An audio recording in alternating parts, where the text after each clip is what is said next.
राजीव जोशी की ओर से आप सभी को नमस्कार। आज हम एक रिटायर्ड आदमी की कहानी आपके सामने पेश कर रहे हैं। ये कहानी भी हमने ही लिखी है। इस कहानी में किसी की भावनाएं दुखाने का कोई भी हेतु नहीं है, तो मस्त सुनिए, मौज करिए। हमारे लाइफ में एक न एक दिन ऐसा आता है कि हम 35-40 साल किसी कंपनी में, किसी ऑफिस में, किसी बैंक में नौकरी करने के बाद रिटायर हो जाते हैं। रिटायर होने के बाद एक पार्टी अरेंज होती है कि जिसका नाम होता है सेंड ऑफ पार्टी। और उस सेंड ऑफ पार्टी में हमारे घर के परिवार सदस्यों को भी बुलाया जाता है। सदस्य आते हैं और पहले लाइन में बैठते हैं। फिर क्या, पार्टी शुरू। पार्टी शुरू होने के बाद हमारे सीनियर्स जूनियर्स भाषणबाजी करते हैं, और वो भाषणबाजी में हमें जो गुण नहीं होते ना, उन गुणों का गुणगान करते रहते हैं। अरे कभी कभी तो कहते हैं कि भाई आपके जैसा एम्प्लॉय तो इस पूरे दुनिया में नहीं है, हमने आप जैसा एम्प्लॉय देखा ही नहीं, और बहुत कुछ।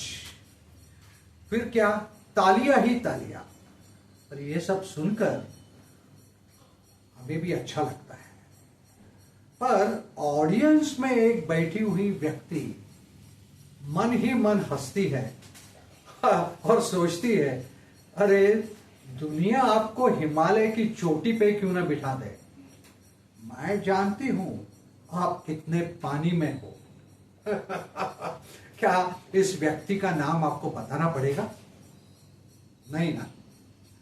अरे वो पत्नी है, सब जानती है। फिर क्या, खैर हम रिटायर हुए और कुछ दिनों के लिए हमें नई नवेली दुल्हन की तरह प्यार मिला। पर कुछ दिन के बाद बदलता गया सब। हमारा रूटीन भी बदल गया था। हम जल्दी उठते थे, ऑफिस चले जाते थे, पर अब वो रूटीन नहीं है। तो इसलिए हम सुबह गार्डन जाने लगे, गार्डन में थोड़ी एक्सरसाइज करने लगे। एक दिन गार्डन से आने के बाद हम अपनी चेयर पे बैठे, चाय हुआ, नाश्ता हुआ, सब करने के बाद हमने टीवी चालू किया। और टीवी चालू करने के बाद हम समाचार देखने लगे। उतने में पीछे से आवाज आई, सुनिए जी, गैस पे कुकर रखा हुआ है, 3 सीटी होने के बाद गैस बंद कर देना, मैं नहाने जा रही हूं। हमने कहा, अरे भगवान, आप चिंता क्यों करती हो, मैं पक्की बात 3 सीटी के बाद गैस बंद कर दूंगा। पत्नी जी नहाने चली गई और फिर हम हमारे समाचार में व्यस्त हो गए। कुकर की 3 सीटी क्या, 6 सीटी कब बज गई ये हमें पता ही नहीं चला। और जब किचन से 7वीं सीटी जोर से बजे ना, तब हम किचन की तरफ दौड़े, और तब तक किचन से बमबारी चालू हो गई थी। आप ना किसी काम के नहीं हो, आपको कुछ नहीं आता, बिल्कुल नहीं आता कुछ। अरे एक काम मैं बोलती हूं तो आप मेरे 10 काम बढ़ा के रखते हो। इसके बाद मैं आपको किचन का काम नहीं बताऊंगी। ये सुनने के बाद हम आके बैठे अपनी चेयर पे और मन ही मन हंसते रहे कि चलो किचन के काम से तो छुटकारा हुआ।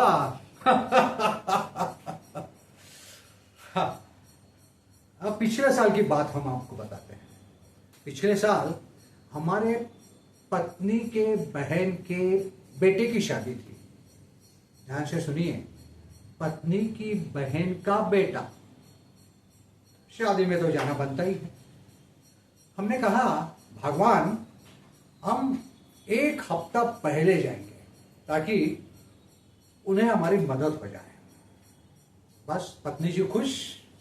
फिर क्या, शादी की तैयारियां चालू हो गई, छोटी मोटी चीजें खरीद ली गई।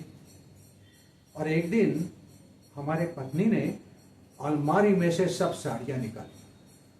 कम से कम 60-70 साड़ियां थी। हाँ, साड़ियां निकालने के बाद एक एक साड़ी देखने लगी और फिर उनके चेहरे के भाव बदलने लगे। सब साड़ियां देखने के बाद उन्होंने कहा कि मेरे पास ना एक भी साड़ी नहीं है कि जो मैं शादी में पहन सकूं।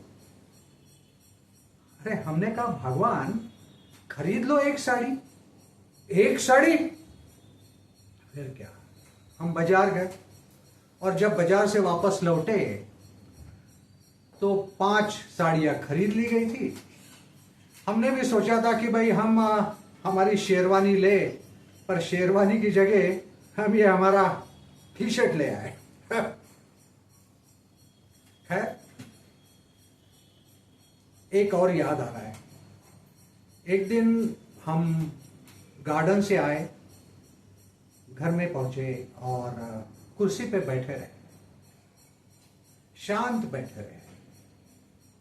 पीछे ने पत्नी से पूछा, क्यों जी, आज टीवी नहीं चला रहे हो? हम कुछ न बोले। फिर से पूछा, क्यों आज न्यूज नहीं देखना है? उस समय भी हमने चुप्पी साधी रखी।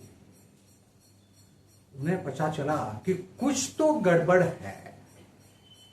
वो हमारे पास आई और हमसे पूछा, क्यों जी, क्या क्या हो रहा है आपको? हमने सिर्फ हमारे छाती पे हाथ रखा और कहा, दर्द, थोड़ा दर्द हो रहा है। उसने फटाफट अपने बेटे को और बहू को फोन लगाया, बेटी को फोन लगाया और जब सब मिलकर हमें वो अस्पताल ले गए।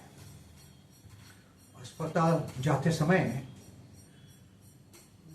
वो काफी रो रही थी।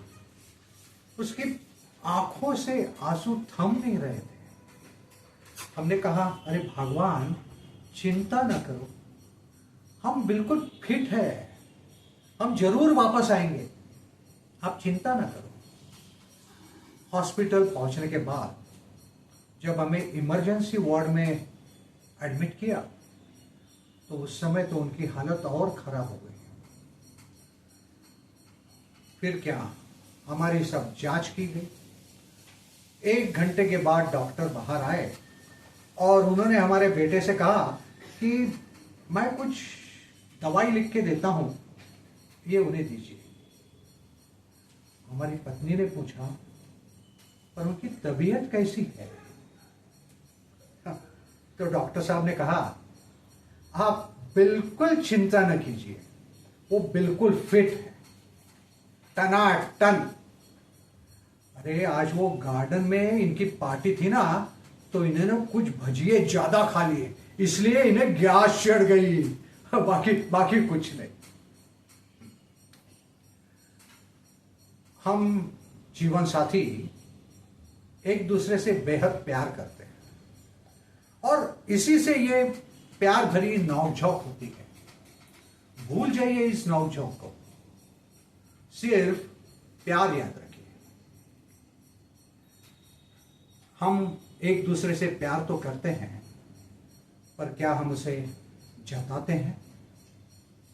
सोचिए, गीतकार आनंद बख्शी जी ने क्या खूब लिखा है, जिंदगी के सफर में गुजर जाते हैं जो मकाम, वो फिर नहीं आते, वो फिर नहीं आते।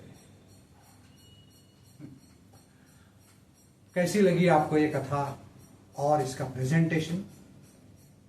पसंद आई हो तो जरूर लाइक कीजिएगा, कमेंट कीजिएगा और चैनल को शेयर कीजिएगा। धन्यवाद।